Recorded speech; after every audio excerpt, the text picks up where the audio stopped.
दोस्तों नमस्कार, मैं हूं प्रीतम ऋतु और आप देख रहे हैं कभी प्रीतम ऋतु चैनल। यूपी के अखिलेश यादव उर्फ टोटी चोर उर्फ टीपू उर्फ यदमुल्ला उर्फ कठमुल्ला, जिसके पास एक पैसा की जानकारी नहीं है, एसआईआर के बारे में वो जो बोला है उसको सुनकर आपको आश्चर्य होगा। एसआईआर का वो फुल फॉर्म नहीं जानता है। मैं चैलेंज देता हूं किसी यदमुल्ला को, वो एसआईआर का फुल फॉर्म बता दे, नहीं बता पाएगा। अखिलेश यादव ये बोल रहा है कि यूपी में एनआरसी नहीं लाया गया, उसके बदले में एसआईआर लाया जा रहा है और इससे मेरा 3 करोड़ वोट कट जाएगा और मैं हार जाऊंगा। पहले उसको डर हो गया है। अरे भैया, एनआरसी अलग चीज हो गया। एसआईआर जो वोटर है उसमें जो मृत पाए गए हैं या फिर जो कहीं और चले गए या फिर जो जिनका नाम 2 जगह 4 जगह 5 जगह है, उससे हटाना है, इसका शुद्धिकरण हो रहा है, इसको कहते हैं एसआईआर। अखिलेश यादव को ये पता नहीं है कि अखिलेश यादव तो ये बोल रहा है कि जो वोट कटेगा 3 करोड़, सरकार मान रही है कि यूपी में 25 करोड़ आबादी है जिसमें से 3 करोड़ वोट कटेंगे और 3 करोड़ जो वोट कटेंगे वो सपा का वोट होगा। बताइए कैसे पता है इस चोर को, टोटी चोर को कैसे पता है कि जो वोट कटेगा, जिसका नाम हटेगा, वो मेरा ही वोटर है। अर्थात प्री प्लान्ड पहले से इन लोगों का था। ये लोग जाली काम करते थे, इससे यह साबित होता था कि ये लोग गलत काम करते थे, विपक्ष के लोग गलत काम करते थे, कांग्रेस गलत काम करवाती थी, ममता बनर्जी गलत काम करवाती थी, लालू गलत काम करवाते थे, मुलायम यादव गलत काम करवाते थे। इससे यह साबित होता है। जब वो कह रहे हैं कि मेरा वोट है, इसका अर्थ यही हुआ। आपको नहीं विश्वास हो रहा है तो आपको अखिलेश यादव का वो वीडियो जरूर देखने चाहिए। देखिए, यूपी जैसा स्टेट जहां आबादी सबसे ज्यादा है, सरकार बोलती है 25 करोड़ लोग हैं और 25 करोड़ लोगों में सरकार ये स्वीकार कर रही है कि 3 करोड़ वोट कटने जा रहा है। 3 करोड़ वोट, तो ये कितना बड़ा चैलेंज है।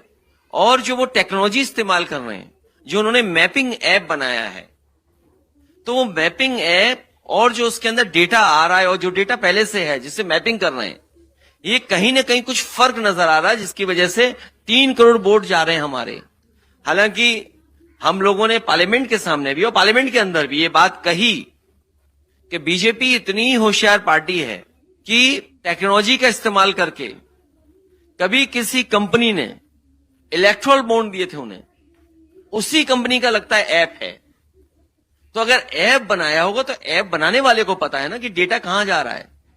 तो यूपी जैसा स्टेट जीतने के लिए ये एसआईआर ला रहे हैं, और ये एसआईआर नहीं है क्योंकि एनआरसी ये डायरेक्ट नहीं ला सकते थे, इसलिए एसआईआर लेकर के आए। दोस्तों सुना ना आपने, ये अखिलेश यादव इतना अनपढ़ है। ये झूठमुठ के लोग कहते हैं कि ये विदेश पढ़ा हुआ, कहीं पढ़ा हुआ नहीं है। ये जाली है, इसके पास कोई जानकारी नहीं है। इसको एआई से आजकल वीडियो जनरेट किए जाते हैं या फोटो जनरेट किए जाते हैं, फिल्म बनाई जाती है, वीडियो ऑडिटर का काम करता है वो। इसको ये भी पता नहीं है, कह रहा है कि एआई से खेती होगी तो किसानों को बहुत फायदा होगा।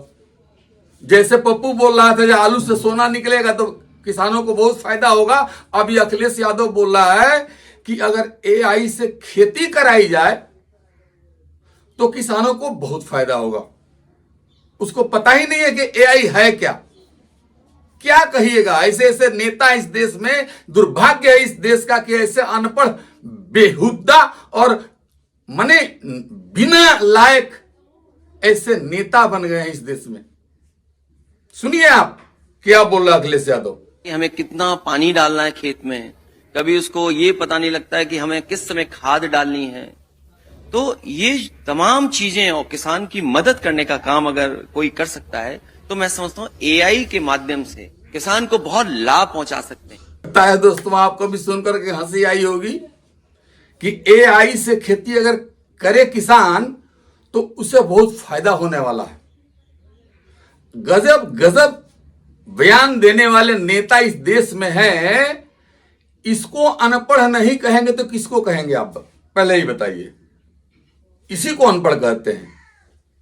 भले इसके पास डिग्री कोई भी हो, लेकिन ये लोग बेवकूफ है। अब ये कह रहा है कि पॉल्यूशन जो आया हुआ है, जो देश में पॉल्यूशन, जो दिल्ली में पॉल्यूशन है या फिर कहीं भी पॉल्यूशन है, वो भाजपा की वजह से है। जब तक भाजपा हटेगी नहीं, पॉल्यूशन जाएगा नहीं। लगता है कि पॉल्यूशन लेकर भाजपा पैदा हुई और वो चली जाएगी तो पॉल्यूशन चला जाएगा। इसको कहते हैं यदमुल्ला, जिसके पास मदरसा का भी ज्ञान नहीं है। इस मैंने बेवकूफ आदमी के पास मदरसा वाला भी ज्ञान नहीं है। यह ज्ञान दे रहा है पॉल्यूशन पर, बीजेपी को कोस रहा है कि बीजेपी हटाओ तब पॉल्यूशन हटेगा। देखिए लोगों को बेवकूफ बनाना। सुनिए, देखिए क्या बोला। देखिए, बीजेपी नहीं हटेगी तो पॉल्यूशन नहीं हटेगा। पॉल्यूशन हटाने के लिए बीजेपी हटाना जरूरी। अगर उन्होंने 11 साल में कुछ काम किया होता तो हमारी हवा अच्छी होती, एयर क्वालिटी बेहतर होती, एयर क्वालिटी इंडेक्स बेहतर होता। हमारी नदियां जो खराब हो गई, जिसका बीओडी सीओडी डिजॉल्व ऑक्सीजन खराब है, पैरामीटर्स वो बेहतर होते। हमारी जमीन जो खराब हो रही है, पॉल्यूशन से नुकसान जमीन को हो रहा है, किसान का नुकसान हो रहा है, वो बेहतर होता।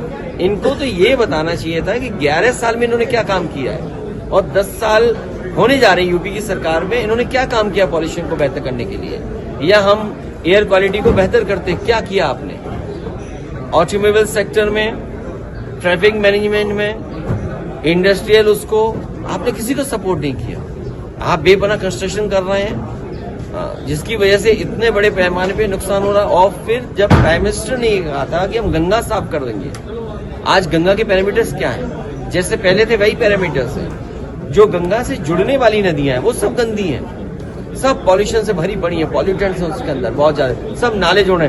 और जितनी भी इंडस्ट्री बीजेपी की है वो कोई भी एनवायरमेंट डिपार्टमेंट के पैरामीटर्स को नहीं मान रहे हैं, सीधा सीधा अपना वेस्ट वाटर सीधा नदियों में भेज रहे हैं। प्यारे भाइयों, इस यदमुल्ला से बच के आपको रहना है। इसको वोट किसी कीमत पर नहीं देना है, चाहे वो कोई भी चुनाव हो। 27 में चुनाव जो होने जा रहा है, इसमें इसको वैसा उड़ाना है जैसे बिहार से तेजस्वी यादव को उड़ा दिया गया, ठीक वैसे ही इसको भी उड़ाना है।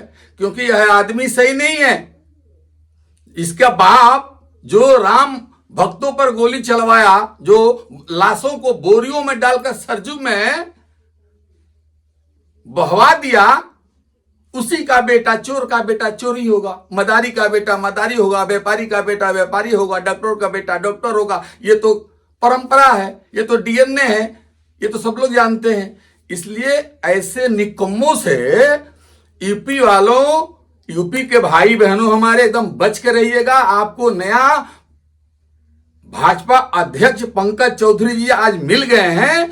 पंकज चौधरी जी को बहुत बहुत बधाई, और उम्मीद है कि 27 में जो जीत होगी वो इस 22 वाला जीत से भी बढ़िया होगी। इस उम्मीद के साथ दोस्तों, साइकिल से बच के रहिएगा, यदमुल्लों से बच के रहिएगा और हमेशा बीजेपी का साथ दीजिएगा। नमस्ते, मिलते हैं अगले एपिसोड में।